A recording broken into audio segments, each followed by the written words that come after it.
years ago, a local petition to the Durham City Council, initiated by people opposed to the state of Israel, alleged that police training in Israel contributes to police brutality against peoples of color in America. This was part of a national campaign organized by the Jewish Voice for Peace called the Deadly Exchange.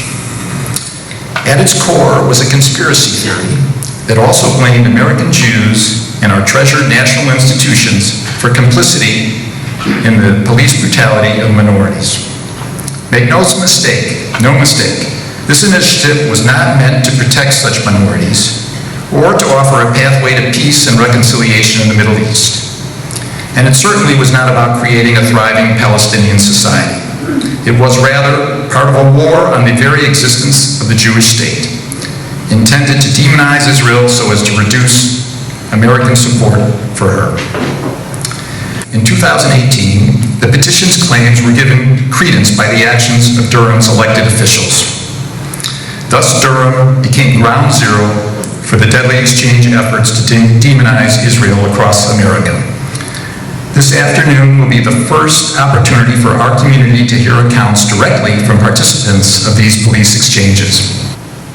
More or less, it was all police focused. I think it was heavily focused on community-oriented policing, how they do things in Israel, also the use of technology, how the Israeli police are trained and organized, how they interact with their citizens, how they with the communities, and how they deal with challenges, the unique challenges they face there. And surprisingly, it's a lot like the challenges we face here, believe it or not. It's very similar.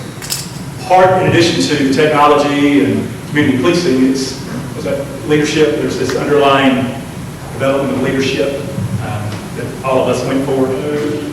I wasn't sure what to expect. I had convinced myself there would be, like it is here, it's a us and them and you and me kind of culture. Two major religious groups living amongst each other. I convinced myself that I ought to be able to see, as I'm a worldly person, I thought that I should be able to distinguish between the two. I could not.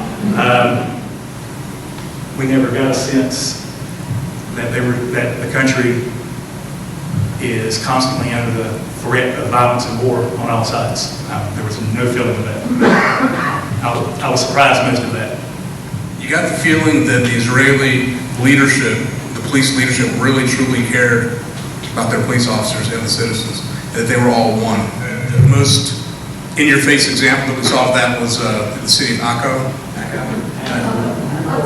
Okay. They had there was a mosque there. It's I think it's the fourth most important mosque in Islam. I forget the name of it, but anyway, the imam from that mosque and a rabbi, the local rabbi, we actually invited to meet with them. They sat down with us and talked to us about what they do, how they work together to kind of keep the peace together with the police. And remind me, it's a lot of what we do here in my city of Fayetteville. We have a relationship all the way down to the officer level. So the police there, they can call this imam or this rabbi if there's an issue, like if there's a fight or anything that can spark violence. And they can kind of put an end to it. They can kind of nip it in the bud, so to speak, before it gets big.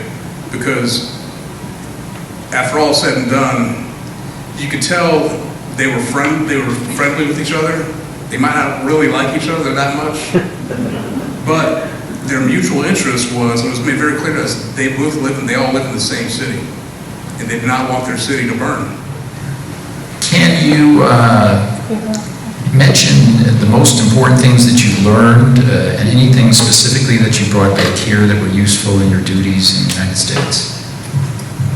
So technology, the Israeli police force is far ahead of North Carolina law enforcement technology. The ability to get information, relay it, use the technology and push it back out in moments was probably the most impressive. There's nothing unique to Israel that we don't have and have had for decades.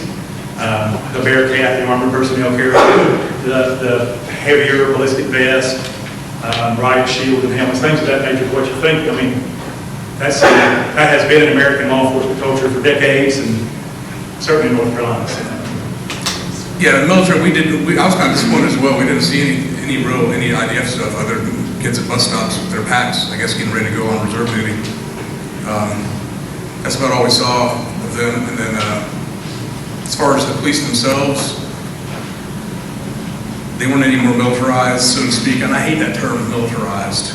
That's basically a term used to demonize police departments for having, nobody's rolling around in tanks. People like to say tanks. The Bearcat, an armored personnel carrier, is not a tank. What it does is it allows you to not get shot, therefore not having to shoot the person shooting at you. So if I have my team in an armored vehicle, we're less likely to shoot our own citizens, because we don't have to. When it's like we're hiding behind a police car with no armor protection. So it's really a misconception. It's really disappointing that a lot of our citizens here kind of push that propaganda, I guess, until they need armor protection. Because while one of our armored vehicles is protecting the officers, we always have another one. The other one's going around evacuating all the houses around where the crisis is happening. That's what we use armor for, in order to evacuate wounded citizens and wounded officers safely. Truthfully, their average police officer that we would see day to day, the blue shirts, what I'll call them, just their police officer, carries a sidearm and a pair of handcuffs. We never saw rifles and all this equipment they had. They're not walking around like, even in our culture, depending on the jurisdiction that you may see. I mean, every one of my agents have an AR-15 rifle.